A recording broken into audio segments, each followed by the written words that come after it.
Thank you so much, Dr. Monet.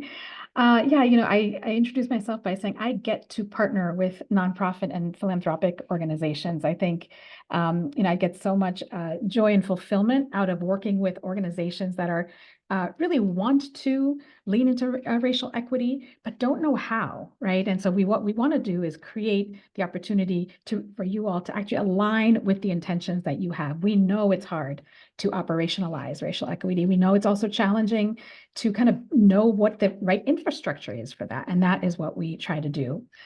So one case example I'd like to share with you is with the James Irvine Foundation, based out in California.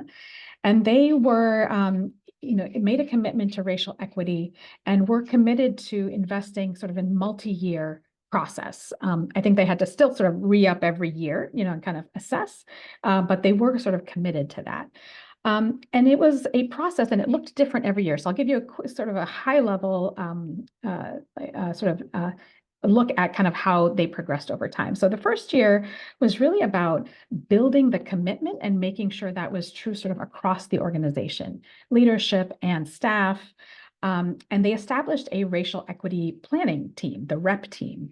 And that became this kind of cross-functional group that was charged with trying to figure out how to do this. And they were our main partners in that work.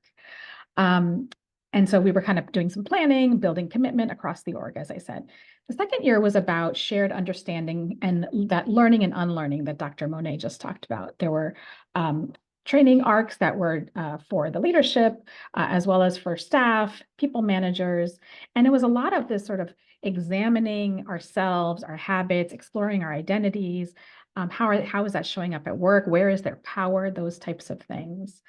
And then in year three, we took that learning, right, kind of, and moved into that intentional action. It's like, okay, we've done all this learning across the org. Now, how do we actually apply it to our work? During this time, departments were starting to create their goals around racial equity so that it could really be contextualized to the day-to-day work. And so as they are working through that, our role really changed with them. It wasn't as much facilitators and sort of guides and consultants. We were actually serving more in an advisory capacity at this time. Year four turned into really a focus on accountability. What does the infrastructure look like going forward? What's the role of a staff committee? What is the role of the rep committee now? Now that these things have been dispersed into various parts of the org, they really kind of wove it into the fabric of the org structure, which was amazing to see.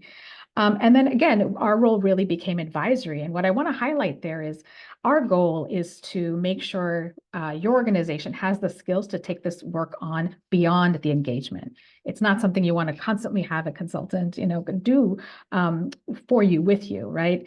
It's really to sort of share the skills and the mindsets that then allows this work to kind of keep going in ongoing way. So that's the case study that I wanted to share with you about how we work with organizations to really focus on transformation, not just change, but actual transformation and how the work gets done, how the work is structured even, and certainly the culture, which we named a couple of times before.